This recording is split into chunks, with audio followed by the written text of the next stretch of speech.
அஸ்ஸலாமு அலைக்கும். Hello friends, welcome to my channel savings ideas இன் தமிழ். சிக்கனமாக செலவு பண்ணுறதுக்கு தேவைப்படக்கூடிய ஒரு 5 டிப்ஸை தான் இந்த வீடியோவில் பார்க்க போகிறோம்.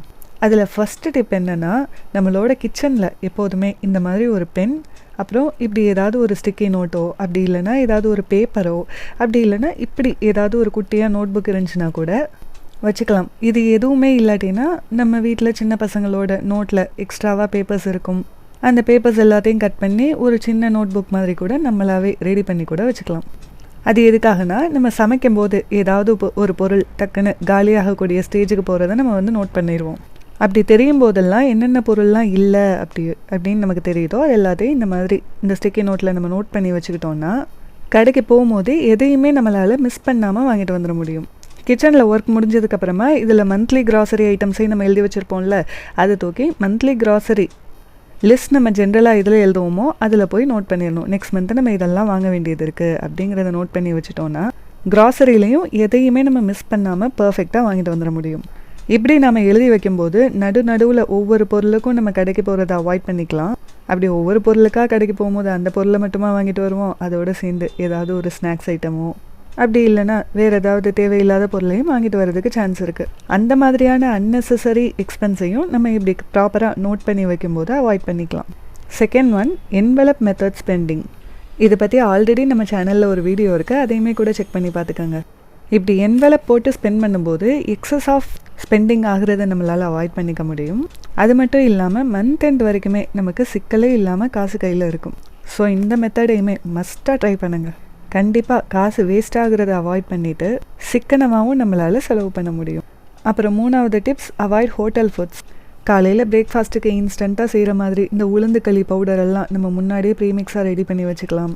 அப்புறம் ரவை, சேமியா இந்த மாதிரி ஐட்டம்ஸையுமே கூட ப்ராப்பராக ஸ்டாக் வச்சுக்கிட்டோன்னா என்ன பிரேக்ஃபாஸ்ட் செய்யலாம் அப்படிங்கிறத யோசிக்கும்போது இதெல்லாம் டக்குன்னு மைண்டுக்கு வரும். உடம்பு ரொம்ப டயர்டாக இருந்துச்சுனாலாம் இந்த மாதிரி சிம்பிளாக செய்கிறதுக்கு தானே நம்ம யோசிப்போம். இப்படி சிம்பிளாக செய்கிறதுக்கு எதுவும் இல்லாட்டினா ஹோட்டலில் ஏதாவது வாங்கிக்கலாம், இட்லியோ பொங்கலோ இப்படி ஏதாவது வாங்கிக்கலாங்கிற மாதிரியான தாட்டை அவாய்ட் பண்ணுறதுக்கு இப்படி ஏதாவது நம்மக்கிட்ட உளுந்தங்களி மாவோ இல்லை ரவையோ சேமியாவோ கையில் கரெக்டாக இருந்துச்சுன்னா அன்னெசரி ஹோட்டல் எக்ஸ்பென்ஸை நம்மளால் அவாய்ட் பண்ணிக்க முடியும். அப்புறம் இந்த தோசை மாவை வீட்டிலேயே ரெடி பண்ணி வச்சிடுறது. தோசை மாவு இருந்துச்சுனாலுமே கூட சட்னியோ இல்லாட்டினா ஏதாவது சிம்பிளான ஒரு இட்லி பொடி இந்த மாதிரி எதையாவது யூஸ் பண்ணி கூட நம்மளால் பிரேக்ஃபாஸ்ட்டையும் முடிச்சுக்க முடியும், டின்னரையும் முடிச்சுக்க முடியும். வீட்டில் சமைக்கிறது கொஞ்சம் அலுப்பாக இருக்கக்கூடிய நேரங்களில் இதெல்லாம் நமக்கு ஹெல்ப் பண்ணும். இப்படி நம்ம ஹோட்டல் ஃபுட்ஸ் அவாய்ட் பண்ணும்போது நம்மளோட எக்ஸ்பென்ஸு கம்மியாகும், நம்மளோட ஹெல்த்து நல்லாவே இம்ப்ரூவ் ஆகும். ஏன்னா வீட்டில் நல்லா ஹைஜீனாக சமைப்போம், ஹெல்த்தியானதையும் கன்சியூம் பண்ணிக்க முடியும். ஸோ ஹெல்த் இம்ப்ரூவ் ஆகுறதுனால ஹாஸ்பிட்டல் எக்ஸ்பென்ஸை நம்ம அவாய்ட் பண்ணிக்க முடியும், ஆர் கம்மியாவது பண்ணிக்க முடியும். இதுவும் ரொம்ப முக்கியமான ஒரு சிக்கன குறிப்பாக தான் இருக்குது.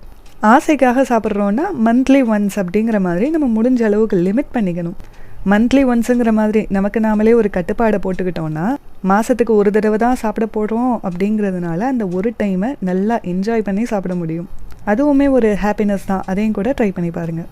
அப்புறமா 4th டிப்ஸ் என்னென்னா, அவாய்ட் எலக்ட்ரிசிட்டி வேஸ்டேஜ். நம்ம ரூம்லேருந்து வெளியில் போகிறோன்னா ப்ராப்பராக லைட்டு, ஃபேனு எல்லாமே சுவிட்ச் ஆஃப் பண்ணிட்டோமா அப்படிங்கிறத என்ஷூர் பண்ணிக்கணும். ஈவன் மொபைலில் சார்ஜ் போடுறோன்னா கூட அந்த மொபைலை அந்த சார்ஜர்லேருந்து எடுக்கும்போது ப்ராப்பராக சுவிட்ச் ஆஃப் பண்ணணும். இது நிறையா பேர் பண்ணக்கூடிய மிஸ்டேக்காக இருக்குது. அப்படி ப்ராப்பராக சுவிட்ச் ஆஃப் பண்ணாததுனால அந்த சார்ஜர் ரொம்ப சீக்கிரமே வீணாக போயிடுது. அதுலேயும் மைன்யூட்டான எலக்ட்ரிசிட்டி வேஸ்ட் ஆக தான் செய்யும். நமக்கு தேவைங்கும் போது எவ்வளோ வேணாலும் யூஸ் பண்ணிக்கலாம், பட் வேஸ்ட் ஆகிறது மைன்யூட்டான குவான்டிட்டியாக இருந்துச்சுனாலும் அதை நம்ம அவாய்ட் பண்ணி தான் ஆகணும். அப்புறம் பகல் நேரத்தில் வீட்டில் இருக்கக்கூடிய ஜன்னலையெல்லாம் ஓப்பன் பண்ணி வைக்கும்போது நேச்சுரல் லைட்டிங்கே நமக்கு கிடைக்கும். அது வழியாகவும் வீட்டில் லைட்டை போட்டு வச்சு எலக்ட்ரிசிட்டி வேஸ்ட் ஆகுறதையும் கம்மி பண்ணிக்க முடியும். அப்புறம் ஒரு ஈவினிங் டைம் போல் டெரஸை யூஸ் பண்ணிக்கிறதன் வழியாக அப்படியே மொட்டை மாடிக்கு போய் உட்காந்து நேச்சுரல் ஏரை என்ஜாய் பண்ணும்போது அந்த குறிப்பிட்ட டைமுக்கு வீட்டுக்குள்ளே ஃபேன் போடுறதோட எலக்ட்ரிசிட்டி வேஸ்டேஜையும் நம்ம கம்மி பண்ணிக்க முடியும். அது வழியாக மைண்டுமே கூட ரிலாக்ஸ் ஆகும். ஒரு கல்லில் 2 மாங்காய் மட்டும் இல்லை, 3-4 மாங்காய் இருக்குது, இருந்தாலும் அதை நம்ம பெருசாக கண்டுக்கிறது இல்லை. இனிமேலாவது கவனிக்கக்கூடியவங்களாக இருப்போம். அப்புறம் ஃபைனல் டிப் என்னென்னா, கேஸ் வேஸ்டேஜை கம்மி பண்ணுறது. இப்போ சாம்பார் வைக்க போகிறோன்னா அதுக்கு முன்னாடி பருப்பு வேக போடுவோம். பருப்பு வேக போடுறதுக்கு ஒரு 1/2 hour அல்லது 1 மணி நேரம் முன்னாடியே பருப்பு எடுத்து நம்ம ப்ராப்பராக ஊற வச்சிட்டோன்னா கொஞ்சம் சீக்கிரமே குக்காகி வந்துடும். இது வழியாகவும் ஓரளவுக்கு கேஸை நம்மளால் கம்மி பண்ணிக்கிறதுக்கு முடியும். அப்புறம் சாப்பாடு ஆக்கும்போது அரிசியை கொஞ்சம் நேரம் ஊற வச்சு சமைச்சோன்னா அதுவுமே சீக்கிரமாக குக் ஆகி வந்துடும். இதில் அடிஷ்னலாக நான் சொல்லக்கூடிய டிப்ஸ் என்னென்னா, இந்த தூர் தாலாக இருக்கட்டும், ரைஸாக இருக்கட்டும், எந்த பாத்திரத்தில் சமைக்க போகிறோமோ அதே பாத்திரத்துலையே போட்டு நல்லா களைஞ்சிட்டு நல்ல தண்ணியை ஊற்றி ஊற வச்சிடணும். அப்படியே அதை தூக்கி அடுப்பில் வைக்கிறதுக்கு ஏற்ற மாதிரி ரெடியாகவே இருக்கும். இதெல்லாம் லஞ்சு சமைக்கிறதுக்குள்ளது தானே. ஸோ பிரேக்ஃபாஸ்ட்டுக்கு நம்ம தோசையோ சப்பாத்தியோ செய்கிறோன்னா அந்த தவால் நல்லாவே ஹீட் இருக்கும்ல, அந்த ஹீட்டில் தூக்கி இந்த சட்டியை அப்படியே தூக்கி வச்சிட்டோன்னா அதில் இன்னும் சீக்கிரமாகவே ஊறி வந்துடும். அது குக் ஆகிறதுக்கான டைம் ரொம்ப கம்மியாயிரும். இது என்னோடய பர்சனல் டிப்ஸ். நல்லா யூஸ்ஃபுல்லான ஒரு டிப் தான். உங்களுக்கு பிடிச்சிருந்துச்சுன்னா ட்ரை பண்ணி பாருங்கள். அப்புறம் நைட்டோ இல்லாட்டினா யூஸ் பண்ணாத நேரங்கள்லையோ சிலிண்டரையும் நம்ம ஆஃப் பண்ணி வச்சுட்டோன்னா அது வழியாகவும் மைன்யூட்டான கேஸ் வேஸ்டேஜை நம்ம கம்மி பண்ணிக்க முடியும். இந்த டிப்ஸ் எல்லாம் உங்களுக்கு பிடிச்சிருந்துச்சுன்னா லைக் பண்ணிக்கோங்க. இந்த மாதிரியான யூஸ்ஃபுல்லான இன்ஃபர்மேஷன்ஸை தெரிஞ்சுக்கிறதுக்கு என்னோடய சேனலையும் சப்ஸ்கிரைப் பண்ணி வச்சுக்கோங்க.